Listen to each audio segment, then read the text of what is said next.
नमस्कार, मैं हूं आपके साथ अंकिता पाल। बुलेटिन की शुरुआत करते हैं। देहरादून सीएम आवास पर बीजेपी के प्रदेश अध्यक्ष, राज्यसभा सांसद महेंद्र भट्ट और प्रदेश संगठन महामंत्री अजय ने सीएम पुष्कर सिंह धामी से मुलाकात की है। इस दौरान प्रदेश अध्यक्ष और सांसद ने सीएम से राज्य के विकास एवं संगठन से संबंधित कई विषयों पर चर्चा की है।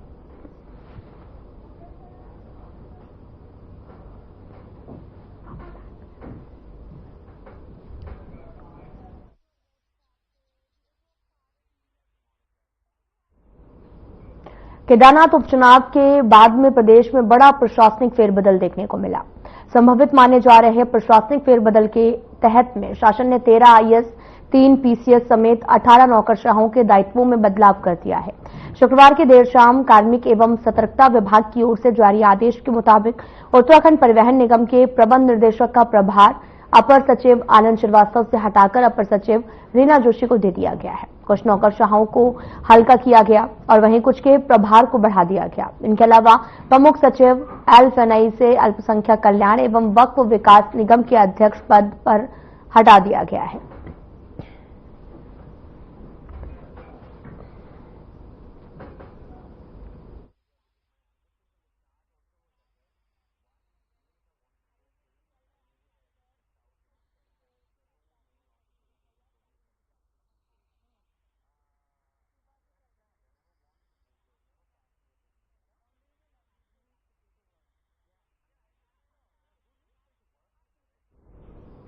उत्तराखंड में होने वाले नगर निकाय चुनाव के लिए राज्य निर्वाचन आयोग ने सभी तैयारियां पूरी कर ली हैं। राज्य निर्वाचन आयोग के सचिव राहुल कुमार गोयल ने देहरादून के रिंग रोड स्थित कार्यालय में कहा कि निकाय चुनाव के राज्य निर्वाचन आयोग तैयार है और आयोग ने सभी तैयारियां पूरी कर ली हैं और 102 नगर निकायों में मतदान की प्रक्रिया होनी है। इसके लिए मतदाता सूची भी तैयार की गई है और उत्तराखंड शासन से जैसे जैसे आरक्षण की प्रक्रिया पूरी होगी, राज्य निर्वाचन आयोग आगे की कार्रवाई भी करेगा।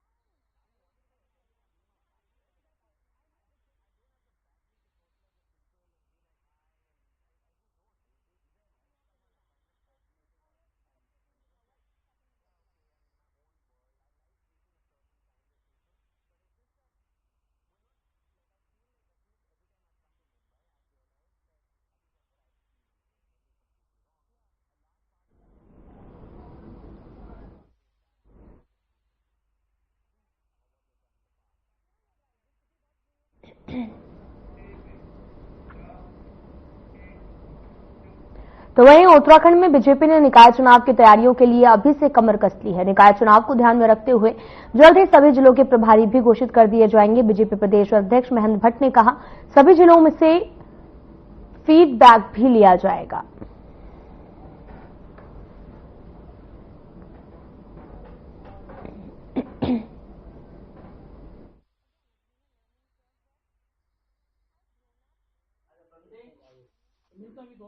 केदारनाथ विधानसभा के उपचुनाव में निकाय चुनाव के लिए हमारी गतिविधियां प्रारंभ हो चुकी हैं।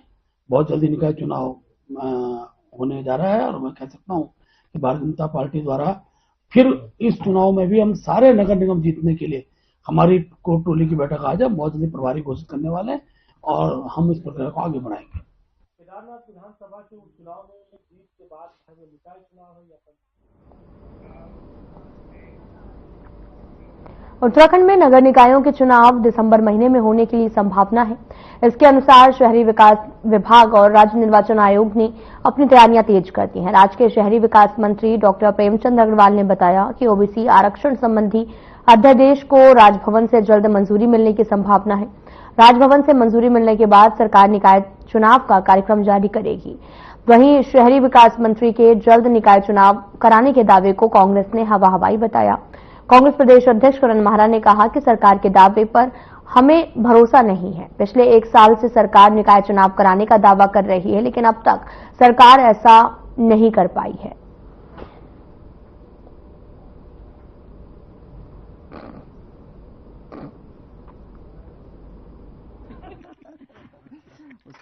अभी हमारा आरक्षण का जो होना है उस पर हमारा अभी मंथन चल रहा है और माननीय राज्यपाल जी के पास जो हमारी ओबीसी आरक्षणों को लेकर फाइल गई है, वो भी अभी वहां लंबित है। जैसे ये सब होगा उसके बाद चुनाव कराएंगे।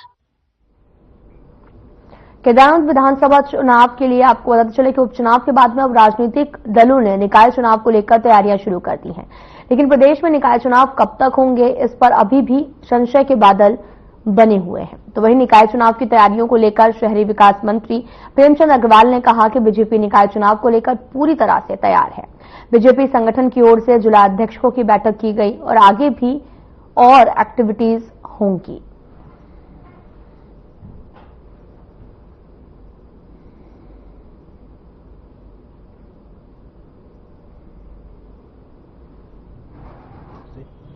इस बारे में राय मांग ली गई है। शीघ्र हम अन्य एक्टिविटीज के लिए आगे बढ़ रहे हैं और मैं जहां तक समझता हूं कि भारतीय जनता पार्टी एकमात्र ऐसी पार्टी है कि जो कभी भी और किसी टाइम भी किसी भी चुनाव के लिए तैयार रहती है। अनेक उदाहरण आपके सामने है। जब केदारनाथ की सीट रिक्त हुई थी तो अनेकों प्रकार की भ्रांतियां फैलाई जा रही थी। उत्तराखंड क्रांति दल के केंद्रीय संरक्षक डॉक्टर शक्ति शैल कपरवान ने कहा कि यदि भविष्य में यूकेडी अपने पुराने स्वरूप में आएगी तो उससे सबसे बड़ा नुकसान बीजेपी को होगा। डॉक्टर कपरवान ने कहा कि बीजेपी ने ही यूकेडी के वोट बैंक का डाका डाला है, उससे ही यूकेडी को सबसे अधिक नुकसान हुआ है।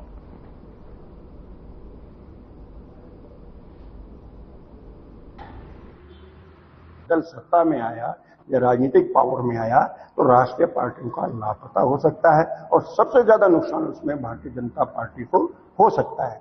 कारण कि जब 1989 में हम लोगों ने चुनाव लड़ा था तो भारतीय जनता पार्टी के उम्मीदवार 1000 से नीचे थे और हमारे उम्मीदवार जो थे 10-10, 15-15 हजार वोट ले गए।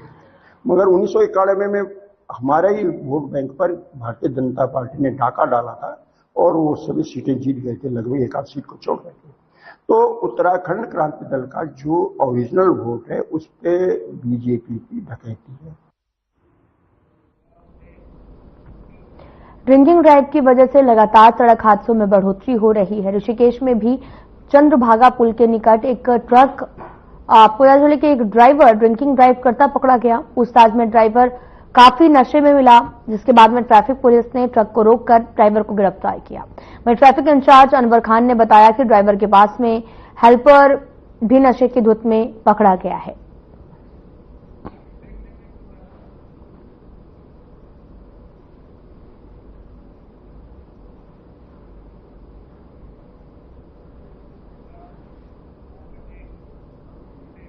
फिलहाल यहां रुकते हैं एक छोटे से ब्रेक के लिए।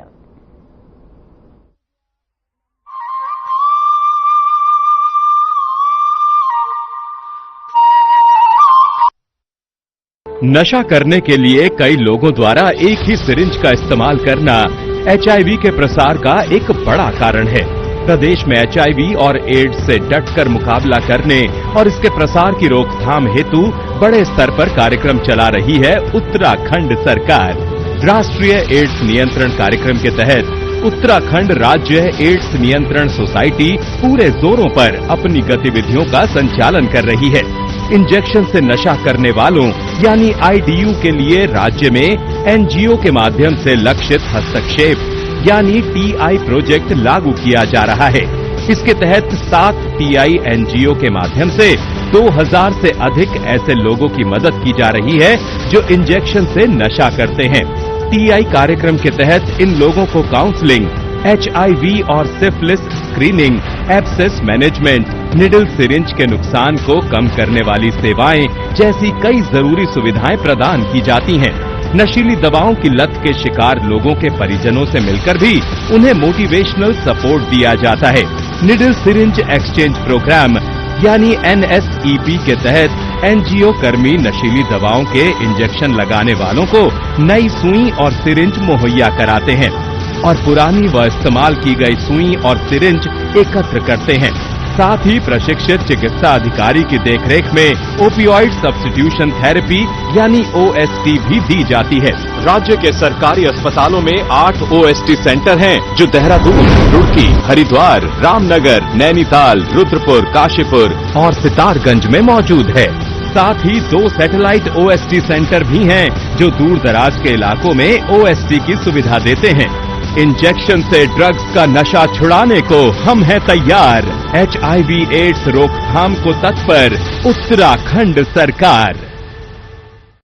प्रदेश के निवासी जिन खाद्य पदार्थों और दवाइयों का सेवन करते हैं, उनकी गुणवत्ता सुनिश्चित करने की जिम्मेदारी है उत्तराखंड सरकार के food safety and drug administration के मजबूत कंधों पर।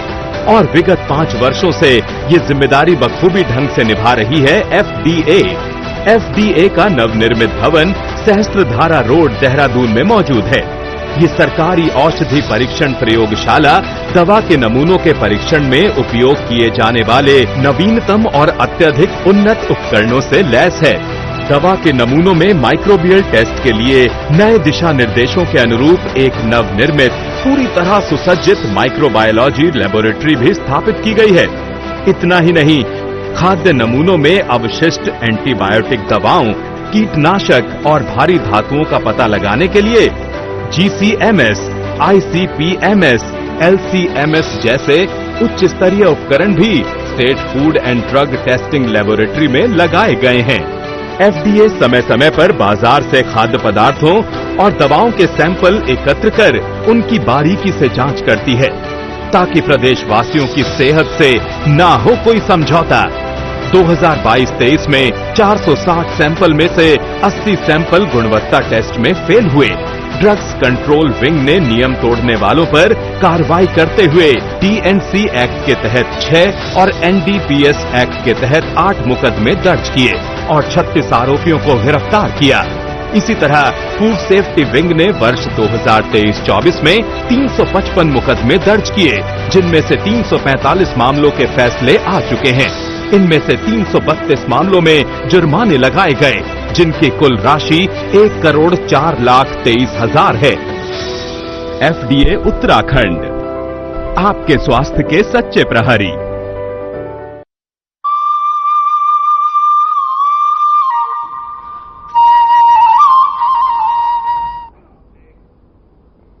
ब्रेक के बाद स्वागत है, आप सभी का रुख करते हैं खबरों की तरफ। राज्य स्वास्थ्य एजेंसी की टीम दून अस्पताल पहुंची, जहां टीम के सदस्यों ने अस्पताल प्रबंधन के साथ बैठक की और आयुष्मान को लेकर उत्पन्न हो रही सभी समस्याओं के निस्तारण के लिए बातचीत की।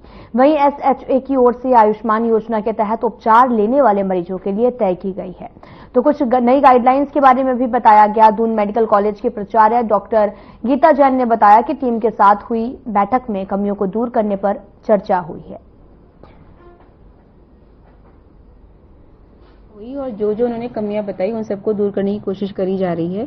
तो अब इसके लिए हम लोगों ने ये कर दिया है कि जो पेशेंट जैसे आएगा तो उसकी जो हम एडमिट उसे करेंगे, उसके बाद उसकी जो जांच होगी उसकी रिपोर्ट भी पेशेंट की लगेगी और फिर हम उसे जो ट्रीटमेंट प्लान है वो सब लिखा जाएगा। जिसे एक जो प्रॉब्लम हम लोग के साथ ये आ रही थी कि पेशेंट जो है CT MRI हमारे यहाँ करा लेता है, उसके बाद फिर वापस नहीं आता हमें रिपोर्ट दिखाने के लिए, और ऑपरेशन भी कई बार वो कहीं और जाके या इलाज किसी और अस्पताल में करा लेता है। तो उसके लिए आए दिन हरिद्वार के कई इलाकों में जंगली हाथियों के घूमने की खबरें सामने आ रही हैं। जहां पहले जगजीतपुर और राजा गार्डन में हाथी घुस जाते थे, तो वहीं बादराबाद के क्षेत्र में भी हाथी पहुंच जा रहे हैं। हाल ही में जंगल से भी निकलकर हाथी बादराबाद के बाजार में घुस गए हैं। ऐसे बाजार में भी अफरा तफरी मच गई। हाथी का यह वीडियो सोशल मीडिया पर जमकर वायरल हो रहा। और वहीं वन मंत्री सुबोध उनियाल ने कहा कि वन विभाग हाथियों की गतिविधियों पर नजर बनाए हुए है।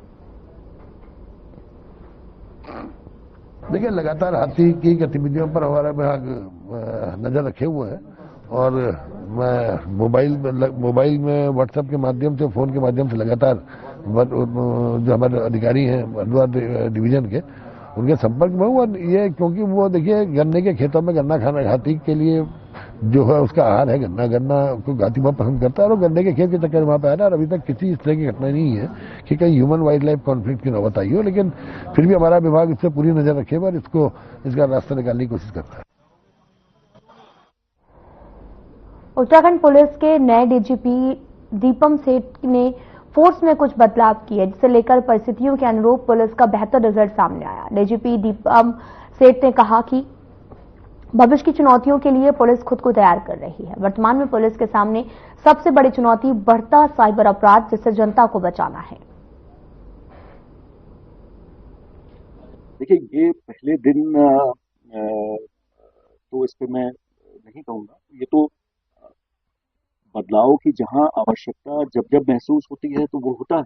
कई चीज़ें जो अच्छी चलती हैं वो वैसे ही रखती हैं, और police force by itself dynamic है। जो चैलेंजेस हैं, जो आज जिस तरह से आप डील कर रहे हैं, कल कोई नई परिस्थिति हम लोग के सामने आती है तो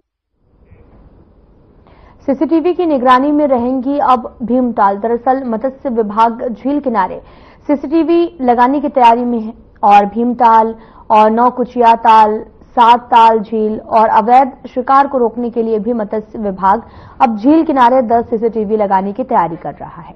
विभाग कैमरे उन जगहों पर लगाएगा जिन जगहों पर मछली मारने पर रोक है।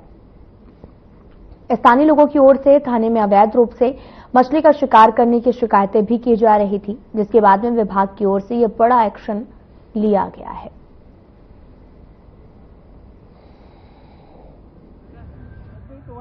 इसमें यहाँ सीसीटीवी कैमरों का हमने प्रावधान किया है, जिसमें कि हम भीमताल, नौकुचिया ताल, 7 ताल, इन 3 जिलों को कवर करेंगे।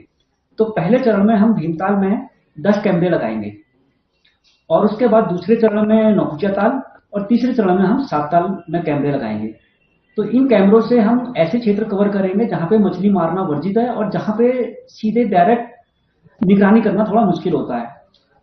तो इन कैमरों से एक फायदा ये मिलेगा कि अवैध शिकार माही करता हुआ जो पकड़ा जाएगा वो तो खैर दिखेगा ही दिखेगा। साथ में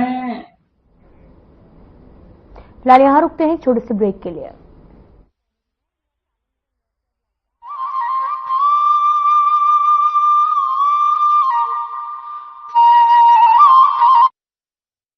नशा करने के लिए कई लोगों द्वारा एक ही सिरिंज का इस्तेमाल करना एचआईवी के प्रसार का एक बड़ा कारण है। प्रदेश में एचआईवी और एड्स से डटकर मुकाबला करने और इसके प्रसार की रोकथाम हेतु बड़े स्तर पर कार्यक्रम चला रही है उत्तराखंड सरकार। राष्ट्रीय एड्स नियंत्रण कार्यक्रम के तहत उत्तराखंड राज्य एड्स नियंत्रण सोसाइटी पूरे जोरों पर अपनी गतिविधियों का संचालन कर रही है। इंजेक्शन से नशा करने वालों यानी आईडीयू के लिए राज्य में एनजीओ के माध्यम से लक्षित हस्तक्षेप यानी टीआई प्रोजेक्ट लागू किया जा रहा है। इसके तहत 7 टीआई एनजीओ के माध्यम से 2000 से अधिक ऐसे लोगों की मदद की जा रही है जो इंजेक्शन से नशा करते हैं। टीआई कार्यक्रम के तहत इन लोगों को काउंसलिंग, एचआईवी और syphilis screening, abscess management, needle syringe के नुकसान को कम करने वाली सेवाएं जैसी कई जरूरी सुविधाएं प्रदान की जाती हैं। नशीली दवाओं की लत के शिकार लोगों के परिजनों से मिलकर भी उन्हें मोटिवेशनल सपोर्ट दिया जाता है। निडल सिरिंज एक्सचेंज प्रोग्राम यानी एनएसईपी के तहत एनजीओ कर्मी नशीली दवाओं के इंजेक्शन लगाने वालों को नई सुई और सिरिंज मुहैया कराते हैं और पुरानी व इस्तेमाल की गई सुई और सिरिंज एकत्र करते हैं। साथ ही प्रशिक्षित चिकित्सा अधिकारी की देखरेख में ओपियोइड सब्स्टिट्यूशन थेरेपी यानी ओएसटी भी दी जाती है। राज्य के सरकारी अस्पतालों में 8 ओएसटी सेंटर हैं जो देहरादून, रुड़की, हरिद्वार, रामनगर, नैनीताल, रुद्रपुर, काशीपुर और सितारगंज में मौजूद है। साथ ही 2 सैटेलाइट ओएसटी सेंटर भी हैं जो दूर दराज के इलाकों में ओएसटी की सुविधा देते हैं। इंजेक्शन से ड्रग्स का नशा छुड़ाने को हम हैं तैयार। एचआईवी एड्स रोकथाम को तत्पर उत्तराखंड सरकार। प्रदेश के निवासी जिन खाद्य पदार्थों और दवाइयों का सेवन करते हैं उनकी गुणवत्ता सुनिश्चित करने की जिम्मेदारी है उत्तराखंड सरकार के food safety and drug administration के मजबूत कंधों पर। और विगत 5 वर्षों से ये जिम्मेदारी बखूबी ढंग से निभा रही है एफडीए का नवनिर्मित भवन सहस्त्रधारा रोड देहरादून में मौजूद है। ये सरकारी औषधि परीक्षण प्रयोगशाला दवा के नमूनों के परीक्षण में उपयोग किए जाने वाले नवीनतम और अत्यधिक उन्नत उपकरणों से लैस है। दवा के नमूनों में माइक्रोबियल टेस्ट के लिए नए दिशा निर्देशों के अनुरूप एक नवनिर्मित पूरी तरह सुसज्जित माइक्रोबायोलॉजी लेबोरेटरी भी स्थापित की गई है। इतना ही नहीं, खाद्य नमूनों में अवशिष्ट एंटीबायोटिक दवाओं, कीटनाशक और भारी धातुओं का पता लगाने के लिए जीसीएमएस, आईसीपीएमएस, एलसीएमएस जैसे उच्च स्तरीय उपकरण भी state food and drug testing laboratory में लगाए गए हैं। FDA समय समय पर बाजार से खाद्य पदार्थों और दवाओं के सैंपल एकत्र कर उनकी बारीकी से जांच करती है ताकि प्रदेशवासियों की सेहत से ना हो कोई समझौता। 2022-23 में 460 सैंपल में से 80 सैंपल गुणवत्ता टेस्ट में फेल हुए।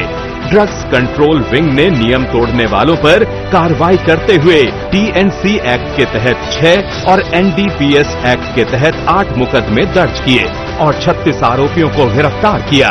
इसी तरह फूड सेफ्टी विंग ने वर्ष 2023-24 में 355 मुकदमे दर्ज किए, जिनमें से 345 मामलों के फैसले आ चुके हैं। इनमें से 332 मामलों में जुर्माने लगाए गए, जिनकी कुल राशि 1,04,23,000 है। FDA उत्तराखंड, आपके स्वास्थ्य के सच्चे प्रहरी।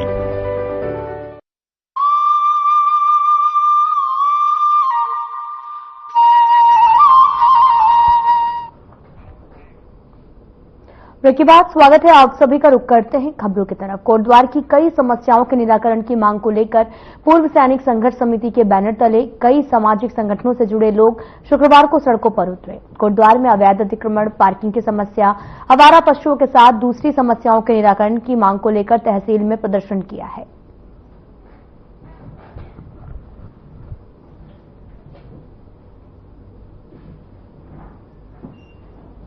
कोटद्वार में अभी विगत कुछ दिनों में एक घटना घटी है। हमारे जो पर्वतीय क्षेत्र के लोग हैं उनके साथ जो अन्याय किया जा रहा है, लगातार आने जाने की बड़ी समस्या कोटद्वार में बनी हुई है।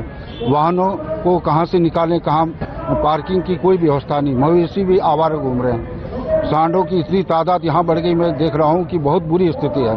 और लगभग कई संगठनों से मैं जुड़ा हुआ हूं और हर संगठन के माध्यम से विगत 2 वर्षों से लगातार शासन प्रशासन के खिलाफ आवाज उठाई जा रही है, लेकिन इनके कानों में जूं नहीं रेंग रही।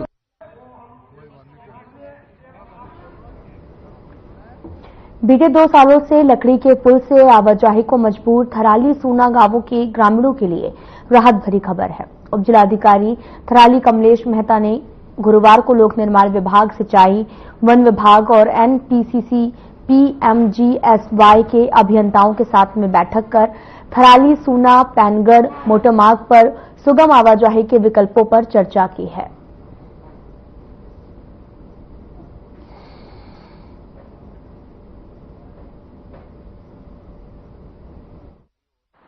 पैनगढ़ मार्ग पर कामवती नदी पर ये पुल क्षतिग्रस्त है। इस साल की आपदा में क्षतिग्रस्त हुआ था और इस पर PWD को ये जिम्मेदारी दी गई है कि यहाँ पर वो ब्रिज का निर्माण करें। उनके द्वारा एक परमानेंट ब्रिज स्टील गार्डर का निर्माण करने का प्लान बनाया गया है, जो कि लॉन्ग टर्म प्लान है। शॉर्ट टर्म में एक वैली ब्रिज इनके द्वारा प्रस्तावित है, जिसके लिए हमने निरीक्षण किया और इनके द्वारा उनसे अपडेट लिया गया कि उसकी क्या प्रगति है। तो उसमें हम एक रिपोर्ट बना के भेजेंगे। अभी जो SDM महोदय थराली के साथ संयुक्त निरीक्षण किया तो उन्होंने जो निर्देशित किया वैली ब्रिज एक वैकल्पिक व्यवस्था और स्थायी व्यवस्था दोनों पर उन्होंने वार्ता की। तो दोनों पर मैंने उनको विस्तार से बताया कि हमारा जो स्थायी रूप से स्टील गार्डर ब्रिज है तो 52 मीटर के शासनादेश है, लेकिन कार्यस्थल पर 48 मीटर से हमारा कार्य हो जा रहा है, जिसके लिए DPR गठन के लिए कंसल्टेंट नियुक्ति कर DPR गठन की कार्रवाई प्रारंभ कर दी गई है। और जहां तक वैकल्पिक व्यवस्था के लिए बात कही गई तो वैकल्पिक व्यवस्था के लिए वर्तमान में हमारे पास 150 फीट लगभग 45 मीटर का जो है वैली ब्रिज हमारे पास। नैनीताल पुलिस ने मोबाइल फोनों की बरामदगी में बड़ी सफलता हासिल की। SSP प्रहलाद नारायण मीणा के निर्देश पर मोबाइल रिकवरी सेल का गठन किया गया था, जिसके बाद मोबाइल रिकवरी सेल और साथ ही Nainital police mobile app team की मदद से देश भर के कई राज्यों से कुल 160 मोबाइल फोन बरामद किए गए, जिनकी कीमत 29,60,000 रुपए बताई गई है। पुलिस ने बरामद किए गए फोनों को उनके मालिक को लौटाया और शिकायतकर्ता के प्रार्थना पत्रों के बाद में ये कार्रवाई शुरू की गई।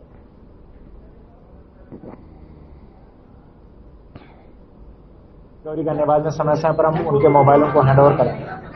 तो आज हमने पिछले 3 महीने में जो मोबाइल गुम हुए हैं और जो बरामदगी हुई है उसमें आज 160 मोबाइल जो है हमने आज पब्लिक को वितरण करने के लिए रखे हैं।